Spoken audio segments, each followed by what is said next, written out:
Mas berhasil mengunci gerakan lawan dengan menekan otot perutnya saat tertembus pedang. Benturan kepala di antara mereka terjadi. Topeng Razor hancur berkeping-keping, persis dengan yang Mas katakan sebelumnya.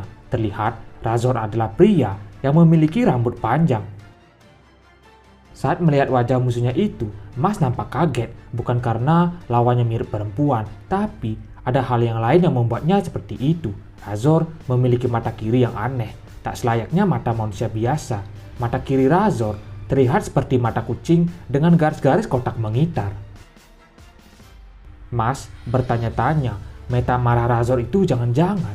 Perkataan Mas membuat Razor sedih. Dia masih mencoba menutupi seluruh wajah dengan tangan, tapi Mas dengan polosnya berkata, mata merah musuhnya akibat iritasi hingga membuat Razor tak mau memandanginya ketika tak memakai topeng. Razor menanyakan apakah Mas tak tahu arti dari mata kirinya. Mas menjawab dia tak tahu. Merasa ketidaktahuannya membuat Razor diam, Mas malah meminta maaf. Razor tak menginginkan kata-kata Mas. Dia lalu menjelaskan tentang mata kirinya pada Mas.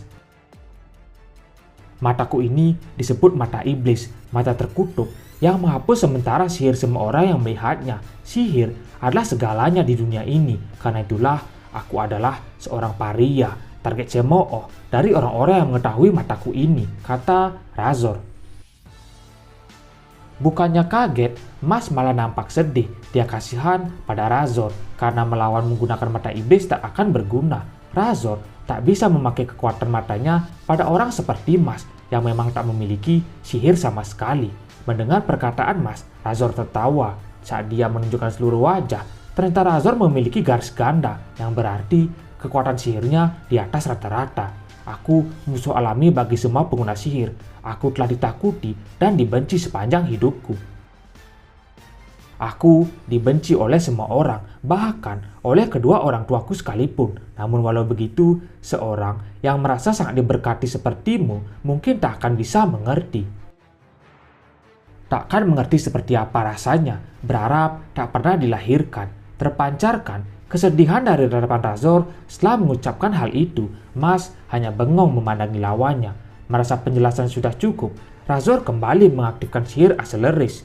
Rahasia kecepatan gerakan Razor ada pada sihirnya, apalagi memiliki garis ganda yang berarti kapasitas sihir Razor cukup besar.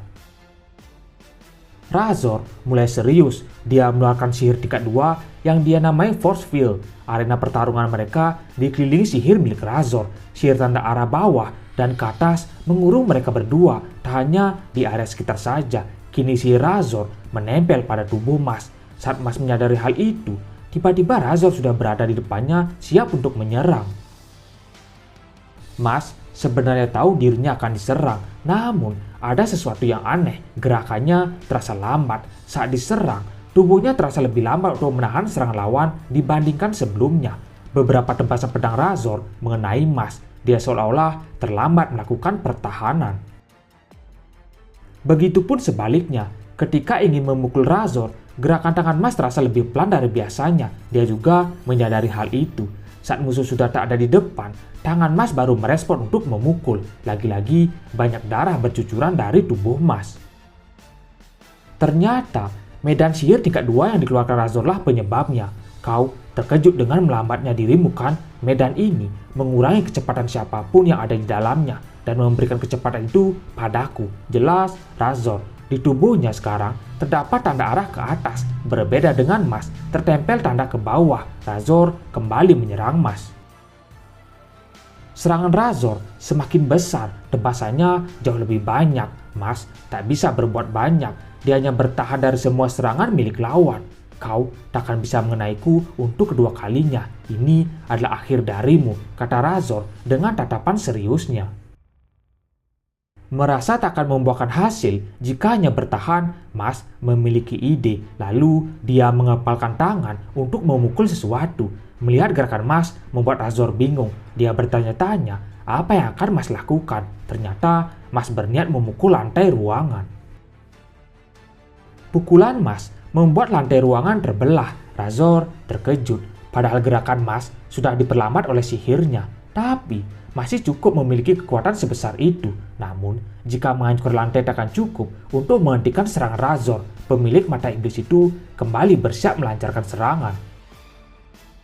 Namun, Mas sudah memprediksi hal itu. Sebelum melihat lawannya bergerak, Mas sudah siap memukul kemana Razor akan menyerang. Dan benar saja, tebakan Mas benar meski Razor masih sempat menangkis pukulan Mas.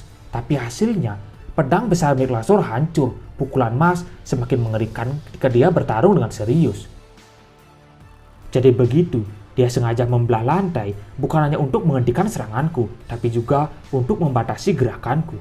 Aku harus mundur dulu dan mencoba menyerangnya kembali, gumam Razor. Tapi badannya tak bisa mundur, tubuhnya serasa tertekan sesuatu. Ternyata Mas menginjak kaki Razor. Dia kembali berhasil menangkap pemilik mata iblis itu. Sambil menjepit kaki musuhnya, Mas bersiap memukul. Dia menamai pukulannya itu Full Muscle and Magic Hurricane Rush. Kena kau, meskipun kau bilang takkan bisa, tapi aku sudah menangkapmu 2 kali. Full Muscle Magic Hurricane Rush, kata Mas, sembari mengambil ancang-ancang memukul Razor.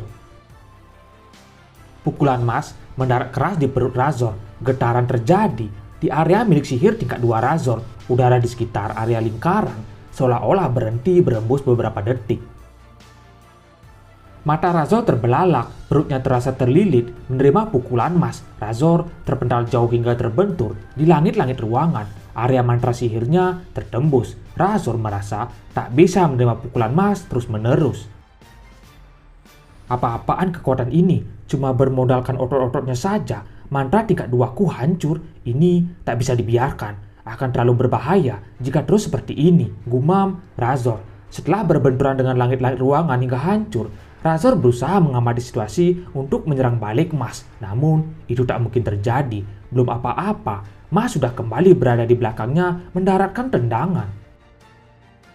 Kini, Razor terpental ke arah yang berbeda, sama seperti sebelumnya. Dia terhempas ke langit-langit ruangan, hingga tembok serta area sihir tingkat 2-nya hancur. Razor mulai sadar, dirinya dan Mas berada di tingkatan yang jauh berbeda. Tapi Razor tak mau menyerah, karena jika dia kalah di sini, maka alasannya untuk hidup juga akan hilang.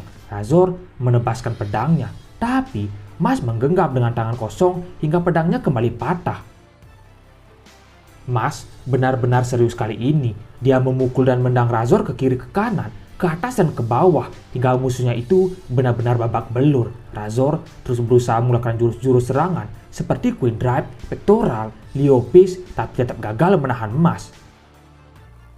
Bukan hanya kekuatan Mas yang menggila, tapi kecepatannya juga sekarang bertambah kuat. Bahkan, Mas bagaikan tak terlihat ketika menyerang beruntun ke arah Razor. Mulutnya mulai mengeluarkan darah. Tak ada cara lagi baginya untuk bertahan dari serangan Mas. Hingga akhirnya, saat tubuh Razor melayang di udara, Mas melompat hingga berada tepat di atas Razor. Pukulan terakhir dia lesatkan.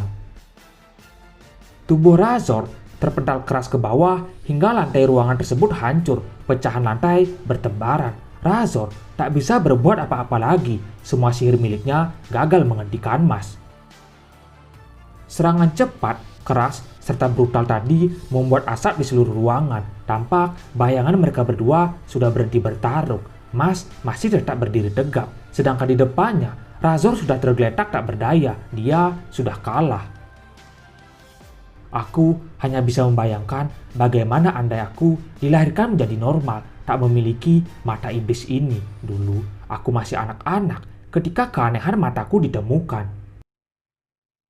Tentu saja kedua orang tuaku terkejut. Aku adalah hinaan bagi sihir pemberian dewa. Sang mata iblis memiliki kekuatan bisa meniadakan sementara sihir, sama saja menentang pemberian dewa, sama seperti anak garis yang mereka basmi. Keberadaanku adalah kejanggalan bagi dunia. Keluargaku mengurungku dalam penjara di bawah tanah dan pura-pura diriku tak ada. Terkadang makanan akan muncul di hadapanku. Itu adalah hidupku. Lalu suatu hari orang tuaku mencoba membunuhku. Mereka pasti sudah tak tahan lagi memiliki anak sepertiku. Belakangan ini, aku mulai memahami mereka. Tapi kenyataannya, aku sudah tahu. Aku seharusnya tak pernah dilahirkan. Namun, Tuan Abel membutuhkanku. Bahkan walau yang dia butuhkan hanya sebagai alat, tapi sekarang aku bahkan tak bisa menjadi alat yang berguna, kata Razor. Dia berusaha bangkit kembali, meski seluruh tenaga serta tubuhnya telah mencapai batas melawan orang seperti Mas.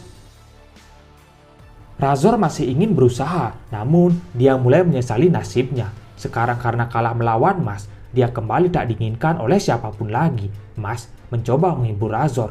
Perkataannya tentang Mas mungkin benar bahwa Mas adalah manusia yang diberkati, karena dia tak bisa membayangkan berada di posisi yang sama seperti Razor. Tapi meski begitu, Mas merasa mereka berdua bisa berteman.